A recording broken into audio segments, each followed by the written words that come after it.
Well, well, well, it's time again for those pesky midterms. In case you don't know what that is, those are the elections that happen in betwixt the presidential elections. So you have a presidential election, 2 years later, midterms, 2 years later, another presidential election.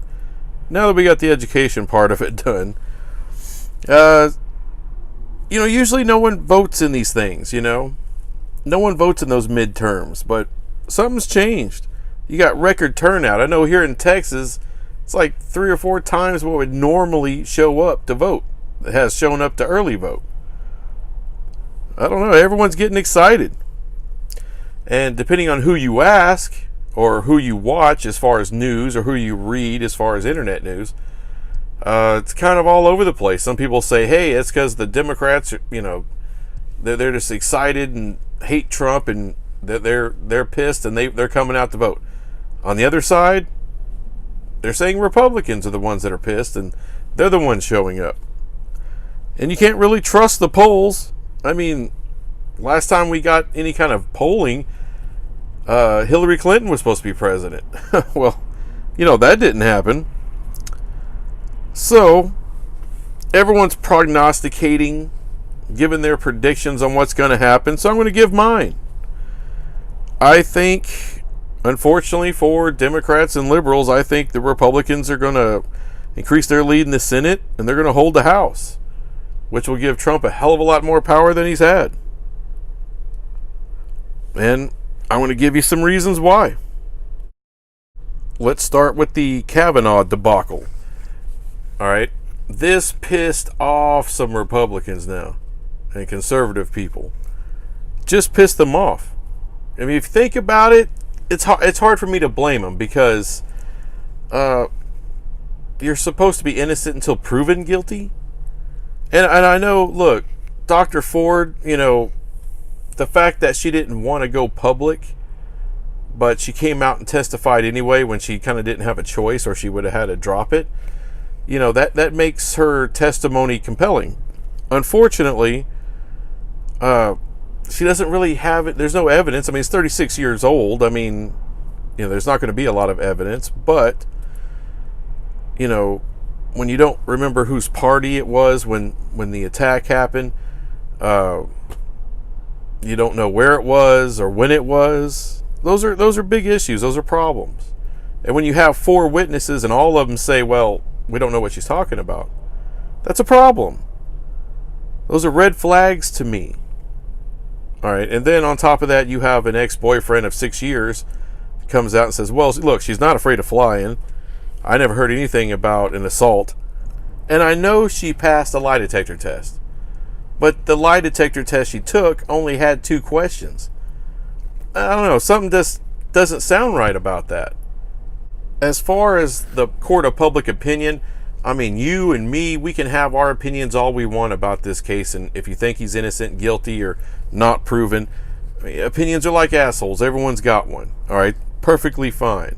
But when you have Democrat congressmen and senators coming out calling this guy a rapist with no proof, and when you have Miss Feinstein, who held on to this case, she's the one that really screwed over this woman. Dr. Ford, she notified her congresswoman early July of her accusation. Well, about mid-July, she had a phone call with Senator Feinstein letting her know what happened. And July 20th, and this is all testimony, all right, under oath, she gave written account of her accusation to Senator Feinstein. And Feinstein held on to it for 2 months. Why? Political expediency. That's why. She said, fuck Dr. Ford. I don't care if you want to have this stuff in private. Just don't give a shit. All right? The FBI could have looked at it. The Judicial Committee could have looked at it. All behind closed doors. Dr. Ford would have never had to be in front of a camera. But it looks better politically to do a hit piece on Kavanaugh using this woman.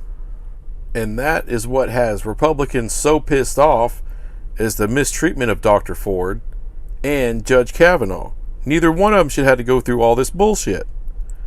But that's not the only reason that I think Republicans are going to take power in the Senate and in Congress. Tonight, businessman Donald Trump. Grab him by the pussy. This is our president.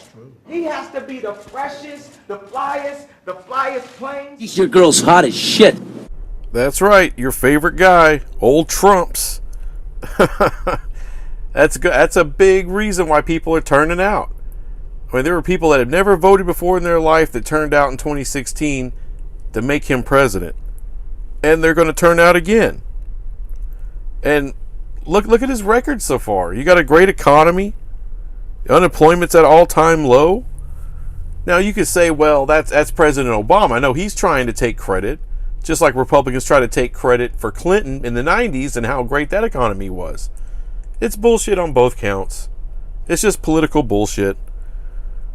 I mean, look, when Trump comes into office, he basically reversed everything that President Obama did, because most of what President Obama did was by executive order.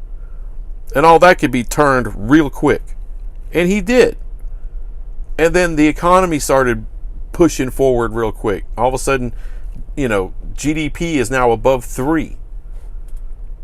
All right, before it was like between 1 and 2. I mean, it was dog shit. Now, everything's humping. Like I said, unemployment, all-time low, especially in Black and Hispanic communities. I mean, people like the fact that he's trying to keep his campaign promises. Now, most politicians don't really give a shit. They'll say one thing and do another. That happens all the time, and we just accept it. So, and look, I understand if you're a liberal, you hate all his campaign promises. You don't want to see that shit come to fruition. I understand that. And that's legit. You have every right to feel that way. However, a lot of the people that are coming out to vote love it. I know that's a problem. And another thing they're pissed off about is a ton of this media bias. I mean, there's some research that came out a while back. 92% of all the media coverage of Donald Trump is negative. Now you could say, well, 92% of everything he does is fucking negative. Well, to you it's negative, but that's your opinion. To other people's opinion, they like it. And they find it very unfair that the media has to be biased in such a way. But, there's just a lot of pissed off shit going on out there. But I think another thing that hurts Democrats, really, because if you look at the Republican Party has certain agenda items they say over and over again. But since Hillary Clinton was running, what's the only thing that we get from the Democrats, that is? We get fuck Trump. We hate Trump. All right? It doesn't play. It doesn't work. Look, y'all just need a great candidate. Especially, for the 2020 election for the president. But midterms, it's probably too late. Like I said, I think they got a ton of momentum. And I just don't see how just Trump hate is going to get you where you want to be. But, that's my opinion. And I could be wrong. I don't think so. I think I'm kind of smart sometimes. But, I'm no expert. But that's just the tea leaves that I'm reading. And you know what? I got every right to throw my shit out there as much as I want to. Anyway, thanks for listening. And, if you feel like it, go vote. It's not going to hurt anything. So next week, we'll find out just exactly how full of shit I was or wasn't.